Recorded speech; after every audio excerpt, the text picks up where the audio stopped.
Hi, I'm Lynn Cornell, and welcome to Journey Through the Bible Verse by Verse. Grab your Bibles and follow along as we study through each book of the Bible verse by verse and chapter by chapter. Now, I'm using the Holman Christian Standard Bible, so if you're reading from a different Bible translation, the read is different, but the message the same. We're going to continue in our study through the 24th chapter of Matthew, and we're going to pick it up in verse number 15. And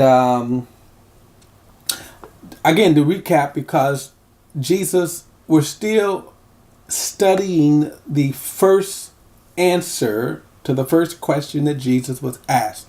Remember, he had predicted the destruction of Jerusalem. The disciple asked him three questions in response to that. When will these things be? And when will be the sign of your coming, and then of the end of the age? So this is what he's answering. So we're still answering question number one. Now, so in verse 14, he says, "This good news of the kingdom will be proclaimed in all the world as the testimony to all nations, and then the end will come." And we said, "No, end what? Well, the end of the world." That's what he said. That the good news of the gospel will be preached what? In all the world. So when the end comes.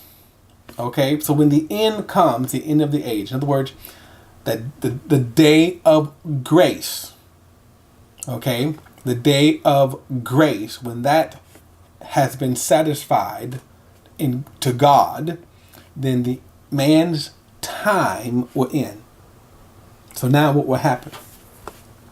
We're going to enter another day, and it is referred to as the day of the Lord. And that day is always referred to the wrath of God, that God is going to punish man for his sins. He's going to punish Israel for her rejection and sins. So he's going to punish the earth. That's the day of the Lord. Now, remember, Bible prophecy is God revealing his plan, purpose for the nation of Israel, the people of Israel. We're not studying the church's part in that prophecy. We will get to that in other scriptures. So in verse 15, he says, "So when you see the abomination that causes desolation, spoken by the prophet Daniel, standing in the holy place, let the reader understand." Now, what does he mean by this? Now remember, in order to understand that, we have to understand who he's referring to. And again, remember, these Bible prophecies about Israel. And I'm going to read that. I'm going to, again, kind of pause here for a moment. And I want to read something in Daniel chapter 9. Again, we're getting a snapshot. This is not going to be an in-depth thing, but I think it's important enough to read this so that it gives us a snapshot of what we should understand about this. Daniel, he was one of the deportees when God had executed judgment against Israel during the time of Nebuchadnezzar. Jeremiah had prophesied that exile would be 70 years. And so Daniel has been in exile for 70 years. And he is seeking God. He is asking God because he's reflecting. He's saying, hey, these 70 years is almost up. And so the whole book of Daniel is a wonderful revelation. And again, when we get to it, we study, it's going to be just wonderful. But God is giving Daniel understanding about end times. And this particular prophecy is something that I think is pivotal to understand, especially to what Jesus said. Now, verse 24, and this is the 9th chapter of Daniel. And in verse 24, it says, 70 weeks are decreed about your people and your holy city to bring in rebellion, to bring the rebellion to an end, to put a stop to sin, to wipe away injustice, to bring in everlasting righteousness, to seal up the vision and prophecy, and to anoint the most holy place. Now let me stop for a moment. What does he mean by 70 weeks? So these 70 weeks are 70 sets of 7-year periods of time. They total 490 years. Okay? From this time, look at the next verse, verse 25. Know and understand this. From the issuing of the decree to restore and rebuild Jerusalem until Messiah the Prince will be 7 weeks and 62 weeks. Now, again, I'm not going to I'll take a little more time because this is so good. So the 69 weeks comes out to something 382 weeks. This is a biblical marker, by the way. Daniel is full of markers, but this is a marker because notice what he says. And Daniel was written some 500 years before Jesus. Okay? The time of the exile was some 570, 80 years, okay, before Jesus. So from Daniel's perspective now, he's still looking forward to something. In other words, there's going to be a prophetic timetable, a clock that's going to begin. Okay?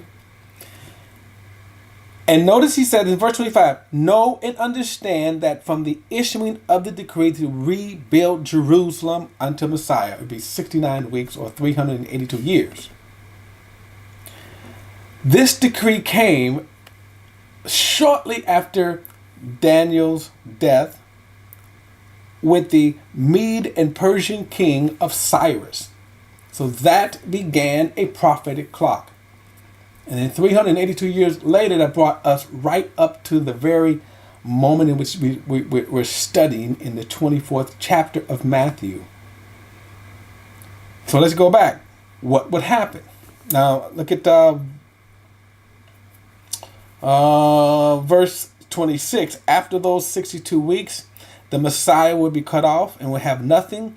The people of the coming prince will destroy the city and the sanctuary, and the end will come with the flood. Unto the end there will be war and desolation and decree. Now, I'm going to stop for a moment because he's talking about a prince, and we'll get back to him in a moment.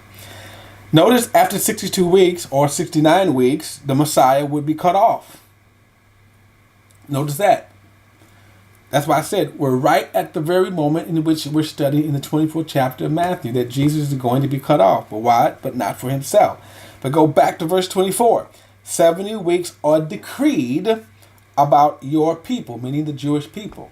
The restoration, remember I said Bible prophecy centers around God's plans and purpose for Israel. So 70 weeks are decreed about your people and your holy city to bring the rebellion to an end, meaning the people, to put a stop to sin, to wipe away injustice, to bring in everlasting righteousness. Who's going to do that? The Messiah. To seal up the vision and the prophecy, and then anoint the most holy place.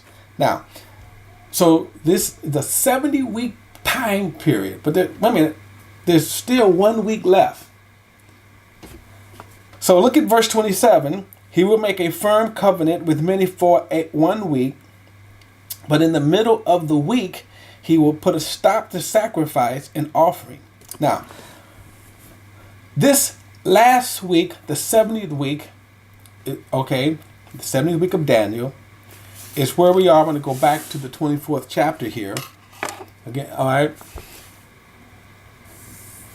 This person, this abomination, notice he used the term, and he will put an end to the sacrifice, and the abomination of desolation will be on the wing of the temple until the decreed destruction is poured out on the desolator. So the abomination that makes desolate is when the man of sin, this is who he's referring to, the man of sin, he's also known as the beast in the book of Revelations.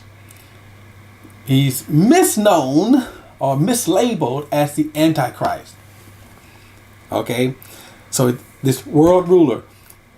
And what's going to happen is that this man will go into the temple of God, will declare himself to be God, and demand to be worshipped as God. This is the abomination. In other words, no Gentile, of course, is supposed to enter into the temple, let alone to declare himself as the holy God. And then he will demand to be worshipped. And then, of course, the people are going to reject that. And then he will begin a destruction, a holocaust against the people of Israel. Now, let's go back, chapter 24. And so now Jesus says, when you see this, the abomination, now this is a marker.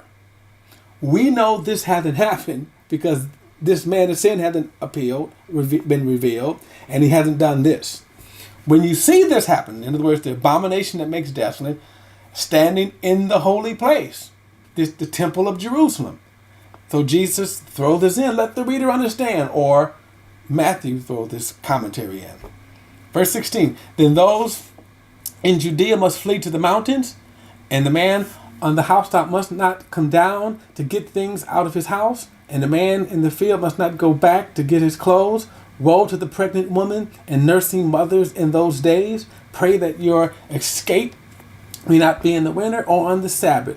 For at that time there will be great tribulation, the kind that hasn't taken place from the beginning of the world until now, nor ever again will be. And unless those days were limited, no one would survive.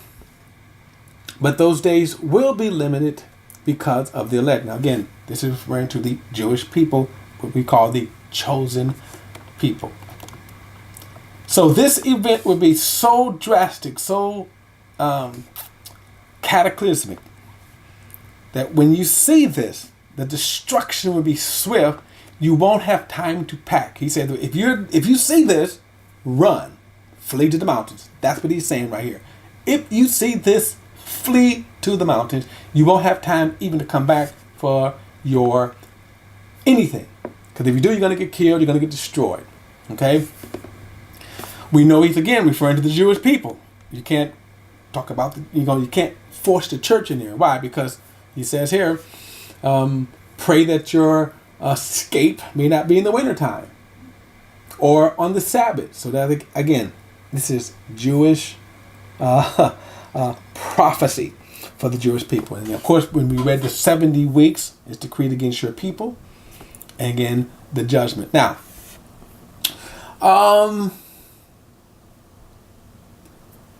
verse 21 again, for at that time there will be great tribulation, the kind that hasn't taken place from the beginning of the world until now. So this tribulation period is, as Matthew is focusing on the Holocaust and the judgment against Israel and what will happen in Jerusalem to the people of Israel. But the great tribulation will also be a time where God will be judging the world for his sins, judging mankind for their rejection of the gospel, their sins. Okay? And so, and it would be so severe. Notice he said that the threat that all men would be wiped out. But he said those days, in other words, if those days were to linger, then all flesh would be wiped out. But he said, but because of the elect's sake, they're going to be shortened. So that answers the first question. When will these things be? Okay. This is the time frame, the man of age.